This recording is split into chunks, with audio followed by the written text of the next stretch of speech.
Normalan baru dalam dunia pendidikan kini menjadi tantangan para guru dan orang tua murid. Orang tua murid perlu mengendalikan rasa cemas ketika anak kembali bersekolah di masa transisi. Sementara pihak sekolah sebagai penyelenggara pendidikan harus menerapkan protokol kesehatan tanpa mengesampingkan target akademik. Berdasarkan surat keputusan bersama 4 menteri, Menteri Pendidikan dan Kebudayaan, Menteri Agama, Menteri Kesehatan, serta Menteri Dalam Negeri, pemerintah memutuskan tahun ajaran baru tetap akan dimulai pada Juli mendatang. Ini artinya pihak sekolah harus menyiapkan tatanan baru di dunia pendidikan. Di antaranya memastikan tenaga pendidik dan murid dalam kondisi sehat selama melakukan kegiatan belajar mengajar. Tempat bermain juga harus ditutup guna mengurangi murid berkumpul tanpa jarak fisik yang aman. Panduan ini disampaikan Menteri Pendidikan dan Kebudayaan Nadiem Makarim terkait tahun ajaran baru di masa pandemi COVID-19. Pembelajaran dengan cara tatap muka harus dilakukan secara bertahap dan diatur secara ketat.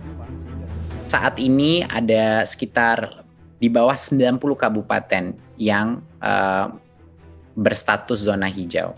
Dan dari yang zona hijau pun ini yang boleh diperkenankan kalau Pemdanya setuju, boleh diperkenankan untuk melakukan pembelajaran tatap muka.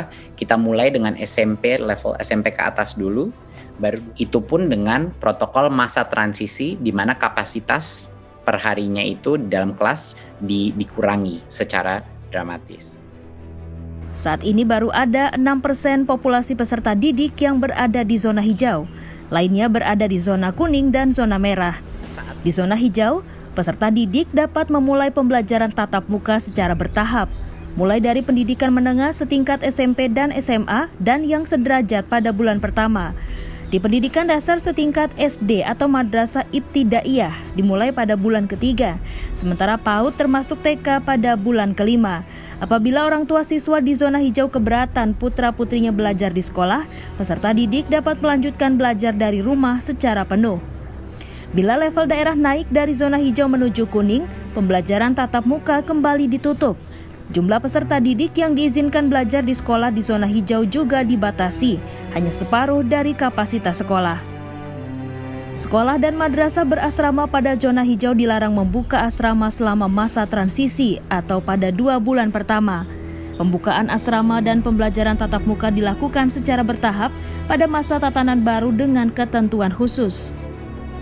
Tugas orang tua dalam new normal memberikan afirmasi. Afirmasi itu penekanan, firm, ya, positif kepada anak terkait fase new normal ini. Ya. Ingatkan anak bahwa perlu tetap menjaga diri. Nomor 1 kesehatan. Kementerian Kesehatan juga menyediakan fasilitas kesehatan di sekitar sekolah untuk memonitor proses belajar pada zona hijau. Apabila terdapat kasus positif COVID-19, Dinas Kesehatan tingkat daerah bekerja sama dengan Pemda akan melakukan langkah menghindari persebaran. Kalau ada kasus positif di sekolah, maka otomatis Puskesmas dan Dinas Kesehatan Kabupaten Kota akan berkoordinasi dengan sekolah tersebut untuk menjaga agar tidak terjadi penyebaran lebih lanjut. Dan aktivitas sekolah akan dihentikan dulu sementara dan juga terus dilakukan tracing pada anak yang sakit tersebut. Bila diperlukan, tim gugus tugas juga akan melakukan rapid test di sejumlah sekolah. Kalau untuk sampel beberapa siswa sangat mungkin.